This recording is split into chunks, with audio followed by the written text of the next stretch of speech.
Vol et accident d'auto, délit de fuite sur Dundas Street. Vol et accident d'auto, délit de fuite sur Dundas Street. Vol et accident d'auto, délit de fuite sur Dundas Street. On a volé la perception des choses sur Dundas. On y a maquillé les as et des taches poisseuses, ratoureuses se sont imposées, vives et dépitées.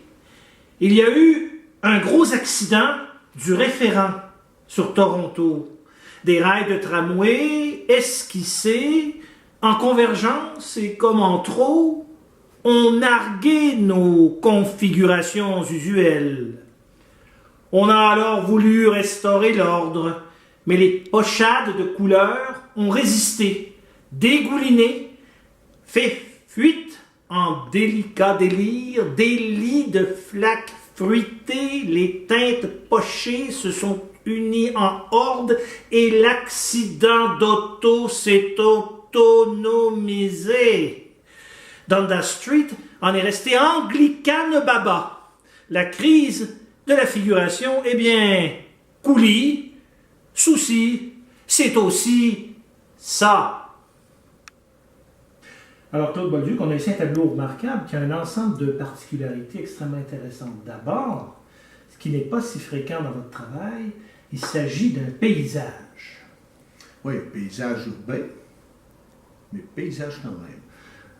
C'est vrai que c'est pas du tout fréquent dans ce que je fais, mais dans le cas précis de ce tableau-là, c'est une anecdote qui m'a tiré du lit je me souviens pas exactement à quelle heure, je crois qu'il était 5h15 du matin, quelque chose, un accident d'auto.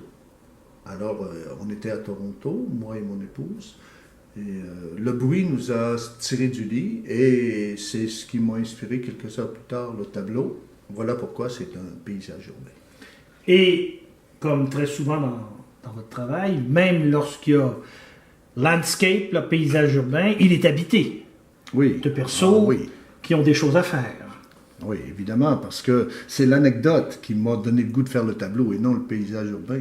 Parce que l'anecdote est ceci, il y a eu un accident d'auto, et ma femme s'est dépêchée de chercher sur Facebook et de trouver qu'est-ce qui se passait.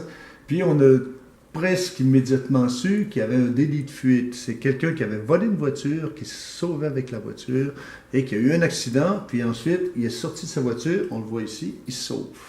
Puis il y avait un type, parce que l'accident s'est déroulé devant la poste de TV CTV, je crois. CTV. Ouais. Puis ça a donné que le caméraman rentrait au boulot au moment où l'accident est arrivé, il venait d'arriver. Alors, tout s'est retrouvé très, très rapidement à la télé et aussi sur les médias sociaux. On voit ici le caméraman sur le toit de son travail qui commence tout de suite à prendre des images du truc. Puis, voilà, c'est ça. Alors, couché perpendiculaire à ces voies ferrées du tramway incurvé à Toronto, qui sont un endroit très, très connu dans la ville de Toronto, il y a évidemment le véhicule, mais je ne peux pas m'empêcher de lui trouver une certaine dimension symbolique, presque. Avez-vous des choses à nous dire à son sujet? Ben oui, le véhicule, il est humain aussi, hein, puis il souffre. Il y a eu l'accident dessus. Là. C'est un véhicule qui vit, c'est pas un véhicule banal. Là.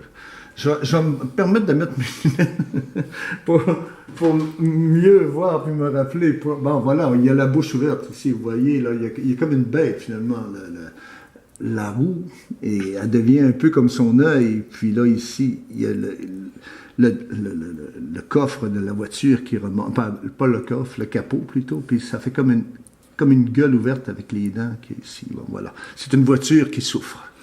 Donc, une fois de plus, le drame de l'anthropomorphisation, qui est un thème récurrent. Finalement, je ne résiste pas à l'idée de, encore une fois, m'exalter sur le traitement. C'est-à-dire, encore une fois, on a un travail très brossé qui tourne un peu le dos à votre précision habituelle et qui donne un résultat pictural très satisfaisant. Mais qu'est-ce qui s'est passé? Juste avant de répondre exactement à votre question, je viens juste de constater, vu que j'ai mis mes lunettes, que ça s'est passé à 5h05 le matin, l'accident, parce que je l'ai écrit sur le tableau. Il est 5h05. Du matin. OK. Qu'est-ce qui s'est passé?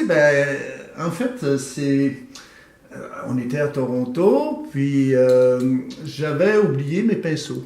J'avais tout le matériel de peinture, j'avais ce qu'il fallait pour peindre, j'avais la toile, j'avais les couleurs, mais j'avais des crayons, mais pas de pinceau. Alors, pour faire le tableau, j'ai plutôt appliqué les couleurs en premier, en imaginant à peu près où j'allais mettre l'action de mon tableau. Et ensuite, avec un crayon noir, et j'avais aussi un crayon blanc, eh bien, j'ai fait des retouches pour donner vie au tableau. Et peindre la réalité de la nuit, c'est un défi particulier, j'imagine? Ben, c'était plus facile, j'avais un crayon blanc. J'ai eu la chance de pouvoir faire comme... Parce qu'il y a énormément de lumière, hein. C'est la nuit, mais on est à Toronto, puis dans le quartier le plus vivant de Toronto. Alors, la nuit, c'est pas loin du jour, quelque part. On va dire, c'est le jour électrifié. On pourrait l'appeler comme ça. Merci beaucoup, M. Willick. Magnifique.